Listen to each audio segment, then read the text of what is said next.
Modern physics. Newton, Maxwell, Faraday, Galileo और भी ऐसे बहुत सारे साइंटिस्ट हैं। ये शायद उनमें सबसे महान थे। इन्होंने बहुत सारे रिसर्च की और फिजिक्स को अनफोल्ड किया। इनके रिसर्च से हमें फिजिक्स समझ में आई। 1819 के एंड तक दुनिया भर के साइंटिस्ट लोगों को ऐसा लगने लगा जैसे कि उन्होंने सारी दुनिया को जीत लिया है और जो भी फिजिक्स हो सकती थी वो सब उन्होंने खोज लिए। ऐसा उनको लगने लगा, ऐसा घमंड उन्हें होने लगा। लेकिन आप भगवान को तो जानते ही हैं, जब इंसान वो घमंड होता है भगवान उसको तोड़ने आते हैं। तो वैसा ही कुछ हुआ 1890 के राउंड। और उसके बाद दुनिया भर में साइंटिस्ट लोगों ने जब कुछ और नए नए एक्सपेरिमेंट्स किए तो उनका जो रिजल्ट था वो थियरी से मैच करता हुआ नहीं आया। थियरी से कुछ और रिजल्ट आना चाहिए था और एक्सपेरिमेंटली कुछ और रिजल्ट आ रहा था। तो अब साइंटिस्ट लोग बिल्कुल कंफ्यूज हो गए। अब उनको समझ में आया कि नहीं, अभी भी बहुत सारी फिजिक्स है जिसको पता करना अभी भी बाकी है। इसके बाद फिर जो रिसर्च होने लगी फिजिक्स में उसको मॉडर्न फिजिक्स कहा जाता है। उसको मॉडर्न फिजिक्स कहा जाता है। और मॉडर्न फिजिक्स का एक बहुत ही बड़ा इंपॉर्टेंस ये है कि मॉडर्न फिजिक्स से ही क्वांटम फिजिक्स स्टार्ट होती है। क्वांटम फिजिक्स के बारे में आपने कहीं ना कहीं जरूर सुना होगा। ये फिजिक्स का एक बहुत ही इंपॉर्टेंट और इनोवेटिव और क्रिएटिव टाइप का ब्रांच है। मॉडर्न फिजिक्स एक्चुअली उसका स्टार्टिंग पॉइंट है।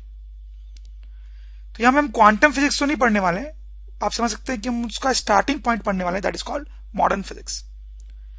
लेकिन आगे बढ़ने से पहले मैं आपको ये बता दूं कि ये दोनों ही ब्रांच जो होती है फिजिक्स की वो बड़ी कंफ्यूजिंग टाइप की होती है। रिचर्ड फिनमैन बहुत ही बड़े साइंटिस्ट थे। इनको नोबेल प्राइज मिला था for quantum physics. Quantum physics के लिए ही नोबेल प्राइज मिला था 1965 में। और इन्होंने ऐसा कहा कि nobody has understood quantum physics. इनका ऐसा कहना था कि किसी ने भी क्वांटम फिजिक्स आज तक नहीं समझी। तो ये इतना कंफ्यूजिंग होता है एक्चुअली प्रॉब्लम ये होती है कि इसमें फील थोड़ी कम आती है लोगों को। ये सब्जेक्ट ही ऐसा है। But let's move ahead and try to understand what this chapter has for us. Okay, तो मॉडर्न फिजिक्स को डिटेल में समझने के लिए सबसे पहले हमें थोड़ा ये रिकॉल करने की जरूरत है कि पार्टिकल क्या चीज होती है और वेव क्या चीज होती है और दोनों में क्या डिफरेंसेस होते हैं कुछ। तो टॉकिंग अबाउट पार्टिकल के एग्जांपल है जैसे पेन, बॉल, बुलेट। ये जो कंप्यूटर जिस पे आप देख रहे हैं वो भी पार्टिकल है देखा जाए तो। वेव के एग्जांपल हो सकते हैं जैसे साउंड वेव या फिर string wave. String wave is the simplest possible wave जिसके बारे में हमने पहले पढ़ा है। फिर there is something called stream of particles. Stream of particles इसका बहुत सिंपल सा मतलब है कि बहुत सारे छोटे छोटे पार्टिकल्स हैं और वो जा रहे हैं आगे, तो इसको बोलते हैं स्ट्रीम ऑफ पार्टिकल्स। जैसे ये हो सकता है बहुत छोटे छोटे बॉल्स हों या छोटे छोटे बुलेट्स हों, बहुत सारे जो आगे जा रहे हैं, तो this will call stream of particles. तो पार्टिकल अलग तरह की चीज है एक्चुअली और वेव अलग तरह की चीज है। इनमें एक्चुअली बहुत सारे डिफरेंसेस होते हैं। उनमें से कुछ इंपॉर्टेंट डिफरेंस हम यहां पे देखेंगे जो हमारे काम के हैं।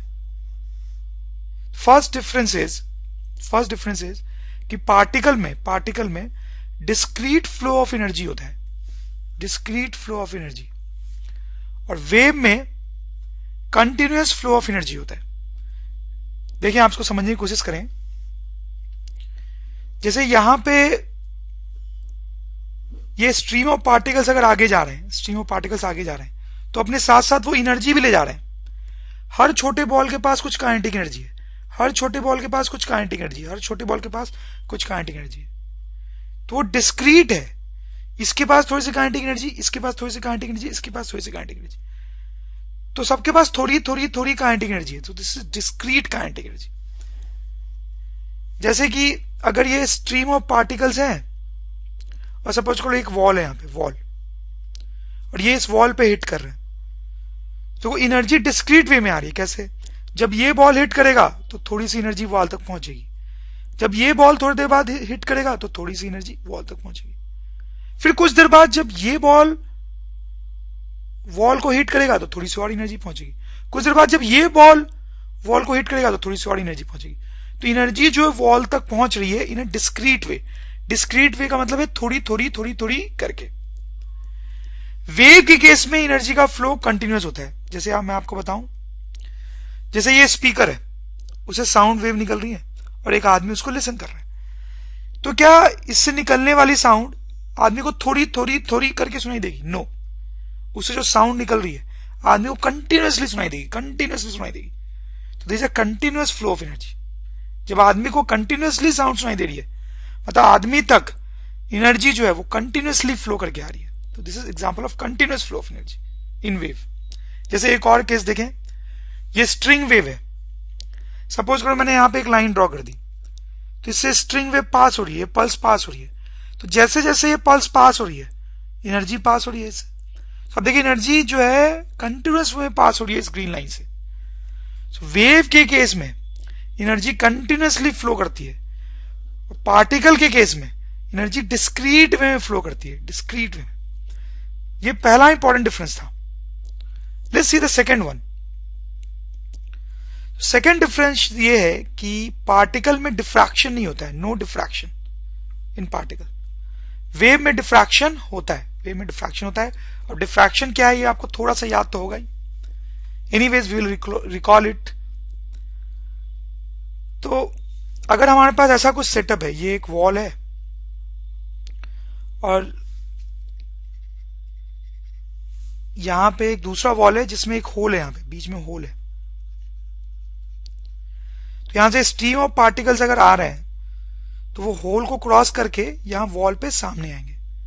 आप ध्यान दें कि ये जो स्ट्रीम ऑफ पार्टिकल्स हैं ये क्रॉस करके होल को यहां नहीं पहुंचेंगे, यहां भी नहीं पहुंचेंगे, सिर्फ होल के सामने आएंगे।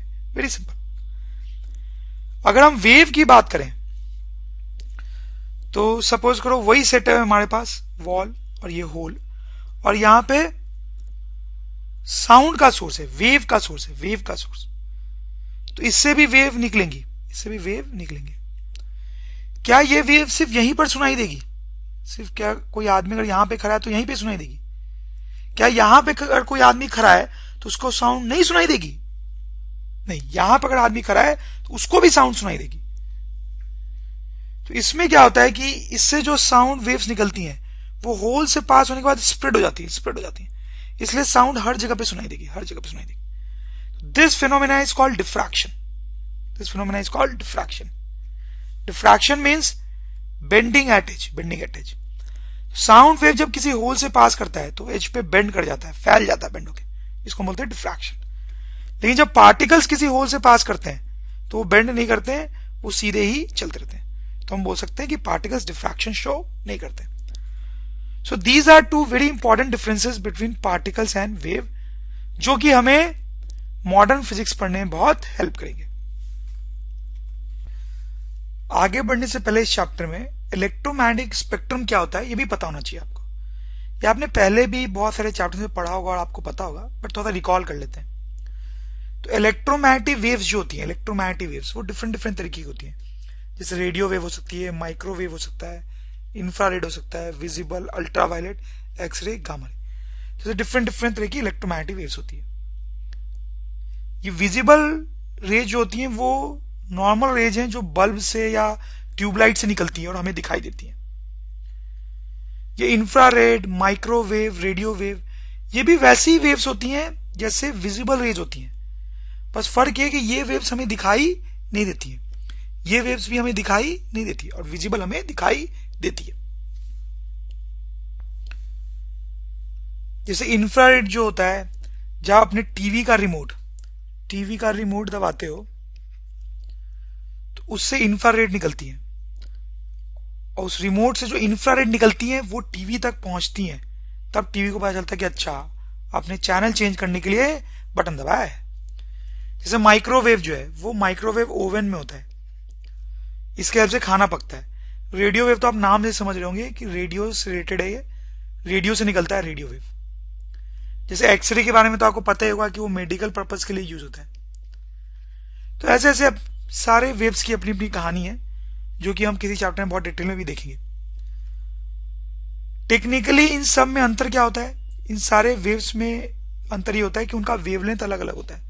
दे हैव डिफरेंट वेवलेंथ, सबका अलग अलग वेवलेंथ होता है। जैसे रेडियो का वेवलेंथ जो है वो मैक्सिमम होता है, मैक्सिमम, इसका मैक्सिमम वेवलेंथ होता है। जैसे जैसे हम इधर जा रहे हैं वेवलेंथ कम हो रही है, मतलब गामा की जो वेवलेंथ है वो मिनिमम होती है, मिनिमम। तो इधर जाने पे वेवलेंथ जो है वो डिक्रीज हो रही है।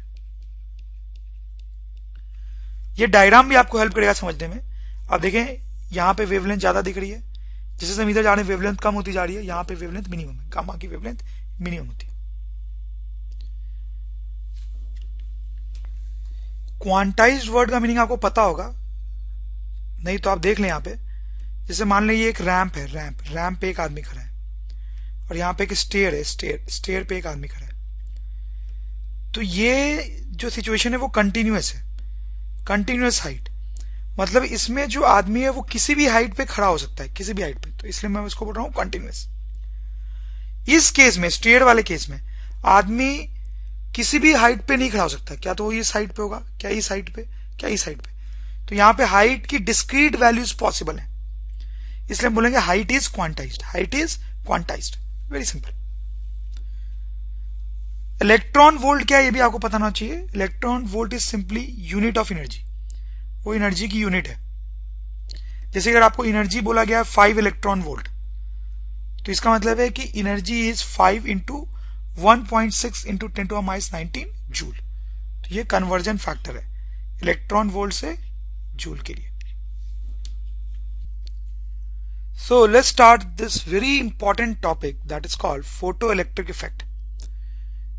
ये बहुत छोटा सा टॉपिक है, लेकिन आई होप आपको बड़ा इंटरेस्टिंग लगेगा। तो सबसे पहले मैं आपको ये बता दूं कि फोटो का एक्चुअली जो मतलब है that is, photo means light. शायद आपको पता भी होगा, बहुत सिंपल सी बात है। फोटो का मतलब है लाइट। तो इस चैप्टर में बेसिकली हम लाइट के बारे में पढ़ने वाले हैं, लाइट के बारे में। अब लाइट की अगर बात चल रही है तो उसके बारे में क्या बोला जाए। लाइट जो है वो डिफरेंट डिफरेंट फॉर्म में हमारे सामने आती है, और लाइट ने सदियों से इंसान को बहुत फैसिनेट किया है, और आज भी करती आ रही है डिफरेंट डिफरेंट तरीकों से, जैसा आप देख सकते हैं यहां पे। तो इंसान की हमेशा से क्यूरियोसिटी रही है लाइट को समझना, लाइट के बारे में ज्यादा से ज्यादा जानना। तो सदियों से साइंटिस्ट लाइट के बारे में रिसर्च करते आ रहे हैं और आज भी कर रहे हैं। History of light. तो लाइट की अगर मैं आपको हिस्ट्री बताऊं, तो अगर आप उसको प्रॉपरली समझ पाए तो इतनी दर्दनाक स्टोरी है बेचारे लाइट की कि आपके आंखों में आंसू आंसू आ जाएंगे। बहुत ही दर्दनाक स्टोरी है लाइट की। लाइट की सबसे पहली मीनिंगफुल थ्योरी जो आई उसका नाम था कॉर्पसल्स थ्योरी। इसके पहले भी कुछ थ्योरीज आई, बट वो इतनी मीनिंगलेस और स्टूपिड लगेंगे आपको कि वो डिस्कस करना ही यूजलेस है। तो this is the first meaningful theory of light, corpuscles theory. और ये थ्योरी दी थी किसने? One and only greatest of all, Newton. तो ये थ्योरी न्यूटन ने दी थी। अब न्यूटन की ये जो थ्योरी थी that was based on diffraction, diffraction के कॉन्सेप्ट पे उसने ये थ्योरी दी थी। तो न्यूटन ने एक सिंपल सा सेटअप बनाया जो कि बहुत ही कॉमन सेटअप है। यहां पे एक लाइट सोर्स है, इस दीवार में एक होल है, और यहां पे एक स्क्रीन है। तो उसने देखा कि अगर इस लाइट सोर्स से लाइट आती है तो इस होल से गुजर के वो लाइट यहां पे आती है, जिसके कारण इतने रीजन पे ब्राइट हो जाएगा और यहां पे डार्क होगा। This region will be dark, this region will also be dark. ये रीजन जो है वो ब्राइट होगा। ये तो हमारा कॉमन एक्सपीरियंस है, तो होता ही है कि अगर लाइट सोर्स से लाइट निकले और किसी होल से पास करे तो होल के सामने का जो रीजन है वो ही ब्राइट होता है, सिर्फ उसके ऊपर और नीचे का रीजन डार्क ही रहता है। तो न्यूटन ने ये ऑब्जर्व किया। तो न्यूटन ने ये ऑब्जर्व करके बोला कि देखो यार, लाइट के साथ डिफ्रैक्शन नहीं हो रहा है, नो डिफ्रैक्शन। लाइट जो है होल से निकलने के बाद स्प्रेड नहीं हो रही है, सीधी जा रही है, थोड़े से रीजन पे ब्राइट पार्ट बना रही है, तो नो डिफ्रैक्शन। और अगर डिफ्रैक्शन नहीं हो रहा है तो इसका क्या मतलब है? Light is a particle. मैंने आपको बताया है पहले कि पार्टिकल्स जो होते हैं वो डिफ्रैक्शन शो नहीं करते हैं और वेव जो होते हैं वो डिफ्रैक्शन शो करते हैं। तो एक्चुअली प्रॉब्लम यही थी, साइंटिस्ट लोग ये सोच रहे थे कि जो लाइट है वो पार्टिकल है या वेव है। तो न्यूटन ने बोला देखो डिफ्रैक्शन नहीं हो रहा है, इसका मतलब light must be a particle. कुछ लोग को बड़ा अजीब सा लगता है सोचना कि यार लाइट पार्टिकल, मतलब लाइट पार्टिकल कैसे हो सकता है? लेकिन आप परेशान मत हो, मैं आपको समझा दूंगा। लाइट के पार्टिकल होने का मतलब समझे कि सपोज करो एक सोर्स है लाइट का, तो इससे अगर लाइट निकल रही है हर डायरेक्शन में, तो इसका मतलब ये कि इसके साथ साथ छोटे छोटे पार्टिकल्स निकल रहे हैं। बेसिकली लाइट निकल रही है मतलब छोटे छोटे पार्टिकल्स निकल रहे हैं और वो आगे की तरफ जा रहे हैं, वो आगे की तरफ जा रहे हैं। That is the meaning of light being particles. लेकिन लोगों को यही प्रॉब्लम होती है सोचने में कि यार ये कैसे हो सकता है, मतलब फील नहीं आती है लोगों को कि लाइट अगर आ रही है किसी कैंडल से तो उसमें पार्टिकल्स हैं। तो आप एयर के बारे में सोचें, एयर के बारे में। एयर जो है वो तो हमारे आसपास हर जगह है, तो एयर भी जो है वो तो पार्टिकल से ही बना हुआ है, ये तो आप एग्री करेंगे। एयर जो है वो पार्टिकल से बना हुआ है, ऑक्सीजन, नाइट्रोजन, ये सबके छोटे छोटे पार्टिकल्स हैं। लेकिन क्या आपने ये एयर के पार्टिकल्स कभी देखे हैं? क्या आपने उनको टच किया है, पकड़ के देखा है कि यार ये एयर का पार्टिकल एक छोटा सा? नहीं, हमारे आसपास मिलियंस ऑफ एयर्स के पार्टिकल्स हैं, मिलियंस, लेकिन हमने उनको कभी नहीं देखा है। लेकिन फिर भी हम बिलीव करते हैं ना कि बहुत सारे पार्टिकल्स होंगे। क्यों? क्योंकि साइंटिस्ट लोगों ने बहुत कॉम्प्लिकेटेड रिसर्च की है, बहुत सारे एक्सपेरिमेंट्स किए, जिनसे उन्होंने ये प्रूव किया है कि यार एयर में बहुत सारे पार्टिकल्स होते हैं। उसी तरीके से ये थॉट भी है कि यार यहां पे एक सोर्स ऑफ लाइट है, उससे लाइट आ रही है तो उसमें बहुत सारे पार्टिकल्स हैं। ऐसे पार्टिकल्स हैं जिनको हम देख नहीं सकते, बिल्कुल वैसे ही जैसे एयर के पार्टिकल्स।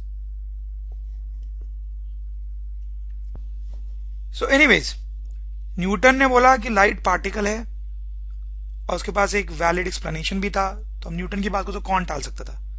तो लोगों ने मान लिया कि लाइट इज एक्चुअली पार्टिकल, उसमें बहुत सारे छोटे छोटे पार्टिकल्स होते हैं। ये पहला स्टेज था लाइट के जीवन का, लाइट की हिस्ट्री का। फिर क्या हुआ, एक नई थ्योरी आई, सेकंड थ्योरी। काफी सारे साइंटिस्ट इसमें इन्वॉल्व थे, बट जो सबसे मेन साइंटिस्ट था वो मेरे हिसाब से यंग था। उसने ये प्रूव कर दिया कि न्यूटन गलत था। उसने ये प्रूव कर दिया कि लाइट इज एक्चुअली वेव, मतलब लाइट वेव है, उसमें कोई पार्टिकल जैसी चीज नहीं है। तो इसने किस लॉजिक से ये बात बोली? तो उसने बोला कि लाइट का जो डिफ्रैक्शन है वो होता है, लाइट का डिफ्रैक्शन होता है। उसने बोला लाइट जब होल से पास करती है तो फैलती है, लेकिन वो बहुत थोड़ी सी फैलती है, बहुत थोड़ी सी फैलती है। और मतलब कोई भी वेव अगर होल से पास करता है तो वो फैलता है, जिसको हम डिफ्रैक्शन बोलते हैं। तो उसने बोला लाइट भी फैल रहा है, लेकिन वो बहुत कम फैलता है, और वो इतना कम फैलता है कि न्यूटन को पता नहीं चला। थोड़ा फनी सा लगेगा आपको, बट ऐसा ही था। तो उसने बोला कितना कम फैल रहा है लाइट कि न्यूटन को पता नहीं चला। तो क्योंकि लाइट फैल रहा है इसलिए डिफ्रैक्शन हो रहा है, और डिफ्रैक्शन हो रहा है मतलब लाइट इज अ वेव। तो न्यूटन कोई बेवकूफ नहीं था कि उसको पता नहीं चला लाइट थोड़ा सा स्प्रेड कर रही है। ये बात एक्चुअली लाइट बहुत थोड़ा सा स्प्रेड करती है, बहुत ही थोड़ा सा, इतना थोड़ा सा स्प्रेड करती है कि उसको देखने के लिए माइक्रोस्कोप की जरूरत पड़ती है, माइक्रोस्कोप।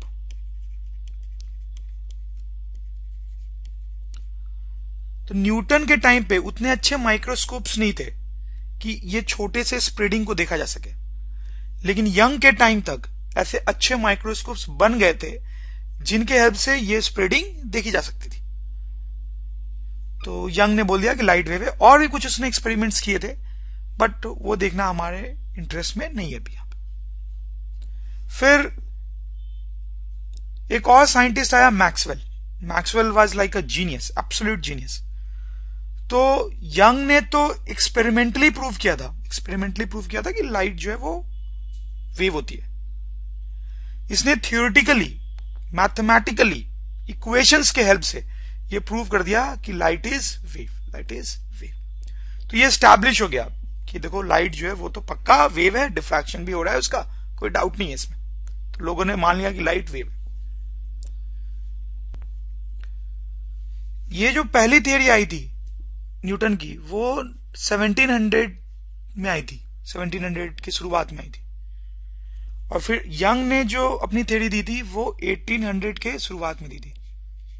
तो आप देख सकते हैं 100 साल तक लोग न्यूटन की बात मानते रहे और लाइट की जो कहानी थी वो अंधकार में रही 100 साल तक। लेकिन लाइट की हिस्ट्री में एक और पड़ाव आया, and that was in early 1900 मतलब 100 साल और बाद एक और पड़ाव आया। इस पड़ाव के बाद फिर से बहस छिड़ गई कि लाइट जो है वो पार्टिकल है या वेव है। फिर से ये चीज ओपन हो गई, फिर से कंफ्यूजन हो गया दुनिया में कि लाइट वेव है या पार्टिकल। ये कंफ्यूजन क्या था और कैसे रिजॉल्व हुआ, वही हम यहां पे पढ़ने वाले हैं। तो अभी आगे बढ़ने से पहले आप ये सोचें कि अभी जो है यंग और मैक्सवेल की थ्योरी वैलिड है और दुनिया में भी सब लोग ये सोच रहे हैं कि लाइट जो है वो वेव है। ये सोचते हुए अब हम आगे बढ़ेंगे। Okay, so let's start. तो सबसे पहले हम ये टर्म देखते हैं। अब हम प्रॉपर फिजिक्स स्टार्ट कर रहे हैं, प्रॉपर फिजिक्स। अभी तक हम हिस्ट्री वगैरह देख रहे थे, आपको मैं बैकग्राउंड बता रहा था इस चैप्टर का डिफरेंट डिफरेंट स्टेजेस पे। तो पहला टर्म देखेंगे फोटो इमिशन। क्या होता है ये? सपोज करो एक मेटल की प्लेट है हमारे पास, एक मेटल की प्लेट है, उस पे लाइट या फिर कोई दूसरी इलेक्ट्रोमैग्नेटिक वेव आके इंसिडेंट होती है। तो ऐसा पाया जाता है कि इससे इलेक्ट्रॉन्स निकलने लगते हैं, तो मेटल प्लेट थी, उस पे लाइट आई, उसके लाइट गिरने से इस पे इलेक्ट्रॉन्स निकलने लगते हैं। ये जो फेनोमेना है उसको हम बोलते हैं फोटो इमिशन। तो हम फोटो इमिशन की डेफिनेशन इस तरह से लिख सकते हैं कि photo emission is emission of electron का निकलना from a metal when electromagnetic waves fall on it. मतलब फोटो इमिशन का मतलब है इलेक्ट्रॉन्स का निकलना मेटल से जब उस पे इलेक्ट्रोमैग्नेटिक वेव्स गिरती हैं।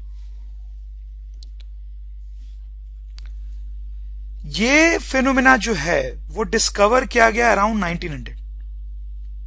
इस ईयर के अराउंड डिस्कवर हुआ कि यार ऐसा कुछ होता है फोटो इमिशन जैसा। तो फिर आप साइंटिस्ट लोग तो जानते ही हैं, वो लग गए काम में और पता करना चाह रहे थे वो कि ऐसा क्यों होता है, लाइट के गिरने पे ये इलेक्ट्रॉन्स क्यों निकलते हैं। तो हम देखेंगे साइंटिस्ट लोग ने क्या लॉजिक दिया कि फोटो इमिशन आखिर क्यों होता है। तो उन्होंने सोचा कि यार देखो, कोई भी अगर हम मेटल लें तो उसमें फ्री इलेक्ट्रॉन्स होते हैं। फ्री इलेक्ट्रॉन्स होने का मतलब है कि वो इलेक्ट्रॉन्स अंदर रैंडम मोशन कर रहे होते हैं। इनके पास कुछ काइनेटिक एनर्जी होती है जिनके कारण ये रैंडम मोशन कर रहे होते हैं, लेकिन इनके पास इतनी एनर्जी नहीं होती कि ये बाहर निकल जाए। So not enough energy to come out. लेकिन हां, अगर इन इलेक्ट्रॉन्स को बहुत सारी एनर्जी दे दी जाए, इनकी एनर्जी बढ़ा दी जाए, तो फिर ये मेटल के बाहर आ सकते हैं, can come out if electrons gain energy. अब जब इस पे लाइट आके गिरती है,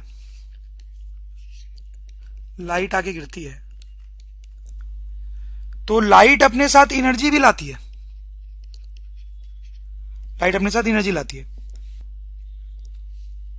यहां पे जो फ्री इलेक्ट्रॉन्स होते हैं, ये लाइट उन पे गिरती है तो इन इलेक्ट्रॉन्स को ये एनर्जी मिलती है। तो इन इलेक्ट्रॉन्स की एनर्जी बढ़ जाती है और जब इनकी एनर्जी बहुत बढ़ जाती है तो ये बाहर निकल जाते हैं। तो इस तरीके से फोटो इमिशन होता है। ओके, तो ये छोटा सा क्वेश्चन बताया मुझे, इस केस में डीम लाइट आ रही है और इस केस में ब्राइट लाइट आ रही है। पहले तो क्या मतलब है इसका? डीम लाइट का मतलब कि बहुत कम इंटेंसिटी है लाइट की, इंटेंसिटी लो, और ब्राइट लाइट का मतलब है कि इंटेंसिटी क्या है, हाई। तो दोनों से इलेक्ट्रॉन्स निकलेंगे, तो आपको ये बताना है कि किससे इलेक्ट्रॉन्स पहले निकलेंगे, किससे इलेक्ट्रॉन्स पहले निकलेंगे। सोचो जरा आप, आसान है। सपोज करो इससे इलेक्ट्रॉन्स निकलते हैं T1 टाइम पे और इससे इलेक्ट्रॉन्स निकलते हैं T2 टाइम पे। तो T1 T2 को कंपेयर करना है ना। तो आप देखें इसमें जो फ्री इलेक्ट्रॉन्स होंगे और इसमें भी फ्री इलेक्ट्रॉन्स होंगे, तो जब इनकी एनर्जी बढ़ जाएगी बहुत तब ये बाहर निकलेंगे। तो इसमें डीम लाइट आ रही है, डीम लाइट, तो धीरे धीरे एनर्जी आ रही है, धीरे धीरे एनर्जी आ रही है, तो इलेक्ट्रॉन्स की एनर्जी भी धीरे धीरे बढ़ेगी। तो इसमें इलेक्ट्रॉन्स को निकलने में टाइम लगेगा बहुत। इसमें ब्राइट लाइट आ रही है तो बहुत जल्दी जल्दी एनर्जी आ रही है, तो इलेक्ट्रॉन्स की एनर्जी भी बहुत जल्दी जल्दी बढ़ेगी, जल्दी जल्दी बढ़ेगी तो इलेक्ट्रॉन्स जल्दी निकल जाएंगे। इसका मतलब T2 will be less than T1, T2 कम होगा, इससे जल्दी इलेक्ट्रॉन्स निकलेंगे। तो आप समझ रहे होंगे, शायद आपने भी यही सोचा होगा। But here comes the problem. Scientist लोग ने भी यही एनालिसिस किया थ्योरेटिकली और उनको भी लगा कि यार T2 और T1 में ये रिलेशन होना चाहिए। बट जब एक्सपेरिमेंट किया गया तो पाया गया कि T1 और T2 दोनों थे बराबर, दोनों बराबर थे, यानी जितनी देर में इससे इलेक्ट्रॉन निकला उतनी देर बाद इससे भी इलेक्ट्रॉन निकला, और इनफैक्ट दोनों की वैल्यू बहुत ही कम थी, ऑलमोस्ट 0 टाइप्स थी। तो दिस वाज अ प्रॉब्लम। इसका मतलब है कि जो थियरी हम सोच रहे हैं इलेक्ट्रॉन्स के निकलने की, वो कहीं ना कहीं गड़बड़ है, क्योंकि उस थियरी से T1 T2 में ये रिलेशन आ रहा है, बट एक्सपेरिमेंटली तो T1 T2 बराबर है, और एक्सपेरिमेंटली जो चीज है वो तो सही होनी है। तो लोगों को समझ में आ गया कि पूरे एनालिसिस में कुछ ना कुछ गड़बड़ है।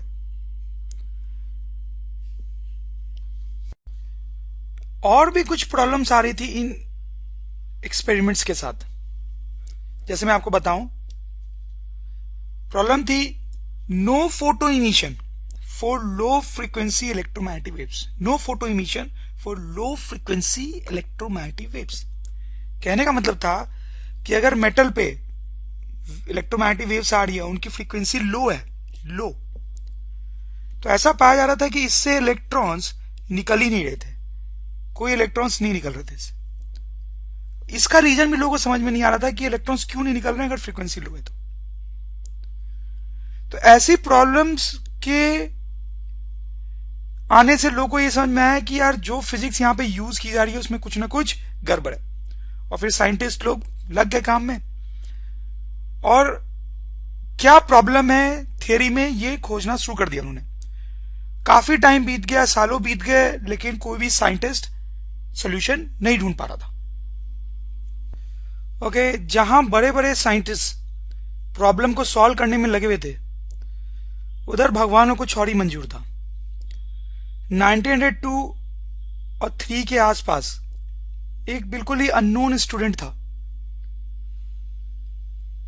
बड़ा ही एरोगेंट था ये, इसके प्रोफेसर्स के साथ झगड़े चलते थे हमेशा, और इसका एकेडमिक बैकग्राउंड भी कोई खास अच्छा नहीं था, जिसके कारण कॉलेज से पास आउट होने के बाद इसको कोई जॉब नहीं मिली। लेकिन इसकी एक गर्लफ्रेंड थी, बहुत ही सुंदर। अब वो जो गर्लफ्रेंड थी उसको इसने प्रेग्नेंट कर दिया। तो ऐसी विपरीत सिचुएशन में इसको अपनी गर्लफ्रेंड से इमीडिएटली शादी करनी पड़ी। अब शादी करनी पड़ी तो अब इसको पैसे की जरूरत थी घर चलाने के लिए, तो इसको कोई अच्छी जॉब तो मिल नहीं रही थी, तो फिर इसने एक पेटेंट ऑफिस में जॉब ले ली। पेटेंट ऑफिस एक ऐसी जगह होती है जहां पे साइंस में जो भी रिसर्च चल रही होती है उसके डॉक्यूमेंट्स अवेलेबल होते हैं। तो इस ऑफिस में इसको काम मिल गया, लेकिन इसका जो काम था उसमें बहुत फ्री टाइम होता था इसके पास। तो उस फ्री टाइम में ये वही डॉक्यूमेंट्स रिसर्च वाले पढ़ता रहता था। तो एक बार इसी प्रॉब्लम के पेपर इसके हाथ में चले गए, तो फिर वो उस प्रॉब्लम पे सोचने लगा, और सोचते सोचते 1905 में इस साइंटिस्ट ने उस प्रॉब्लम को सॉल्व कर दिया। वेरी सरप्राइजिंगली, बड़े बड़े साइंटिस्ट नहीं कर पा रहे तो इसने कर दिया। इनफैक्ट 1905 में इसने 3 बहुत इंपॉर्टेंट थियरीज दी। ये कौन कौन सी थियरीज है वो मैं आपको बताऊंगा, बट 3 बहुत इंपॉर्टेंट थियरीज दी जिससे पूरी फिजिक्स की शक्ल ही बदल गई। और ये जो ईयर है इसको गोल्डन ईयर ऑफ फिजिक्स बोला जाता है, गोल्डन ईयर ऑफ फिजिक्स।